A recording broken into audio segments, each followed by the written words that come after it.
The pandemic has already uprooted the lives of college students across the country. And now with Election Day approaching, they are faced with an additional challenge: how and where to vote. Registration deadlines and absentee ballot rules that vary state to state are just some of the complicating factors for students who haven't returned to campus this semester. CBSN political reporter Caitlin Huey-Burns reports on some of the obstacles facing the youngest eligible voters. This campus would be at least 3 times busier, and there would be events on every corner of the campus. There's nothing going on here now, it's just classes. College quads like this one in the key battleground of Ohio would ordinarily be fertile ground for get out the vote efforts. But as the coronavirus pandemic keeps students away from their campuses, it could also keep them away from their voting locations. College students have a legal right to vote either near campus or back at their parents' address. But in order to vote near campus, they have to somehow prove that they're enrolled, that they're living nearby. Nancy Thomas is the director of the Institute for Democracy and Higher Education at Tufts University, whose research shows that students registered away from campus turn out at lower rates. And this year, there is uncertainty about where students will be on Election Day. You have to remember that voting is an act of togetherness. It's a very social act. Students vote because their friends vote.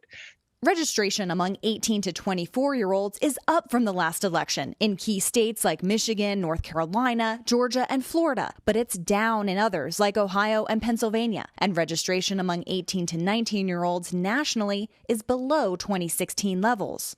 College as a population is going to be more informed than the general populace. Barriers are going to be probably voter registration. Young people generally don't know what they need to do until they're told they didn't do it. But that doesn't mean they are apathetic about voting. Show of hands, how many of you are voting in the November election? Everybody. What do you think people underestimate or don't know enough about your generation?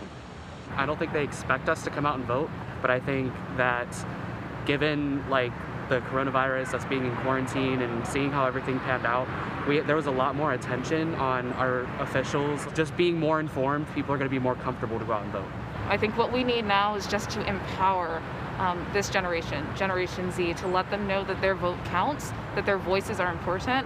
Generation Z now makes up for 10% of eligible voters, and many of them will be casting ballots in their first presidential election.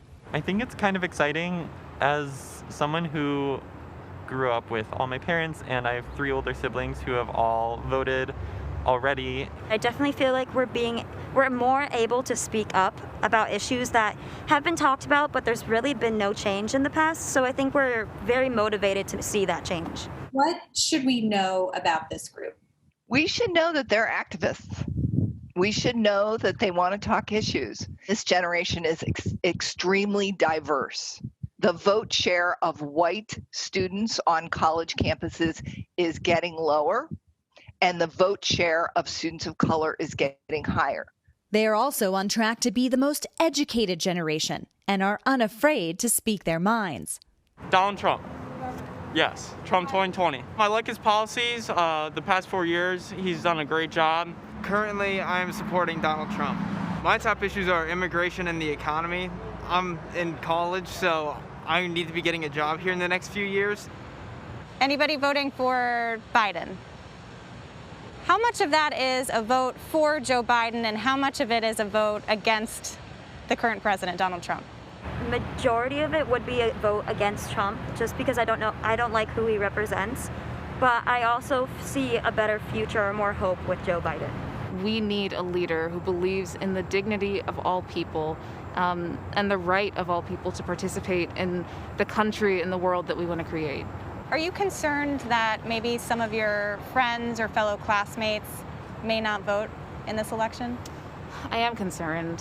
I think there's been some very targeted campaigns at young people, whether it's through weird Facebook ads or even just news stories that kind of highlight young people and cast them in this light as if we don't care about the things that matter. And I know that my peers do. I'm also hopeful that people are going to understand how important this election is.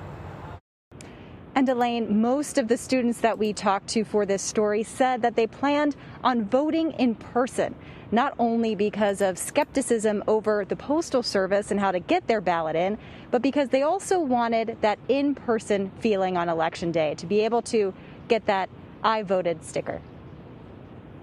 All right, well, it's really interesting to hear that. Your piece, Caitlin, highlights the challenges for students voting this year. But what were the roadblocks for students before the pandemic was a factor?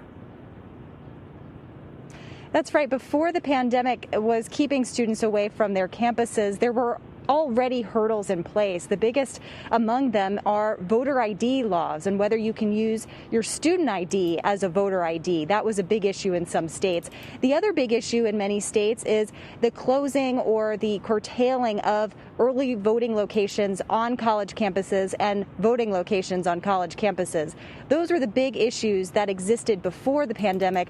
All of this, of course, exacerbated by the idea that students may not know where they are going to be on Election Day.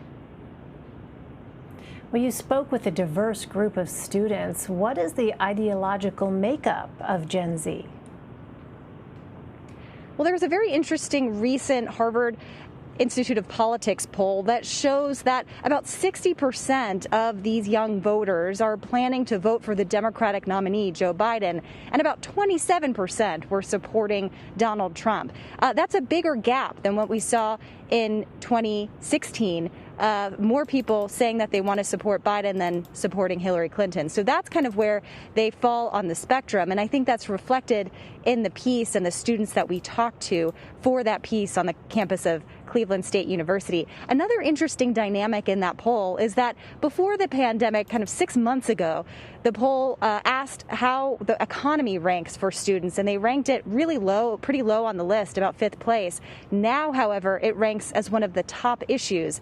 And that makes sense because these students are thinking about their own economic futures once they're finished with college. All right, Caitlin Huey-Burns for us. Caitlin, thank you.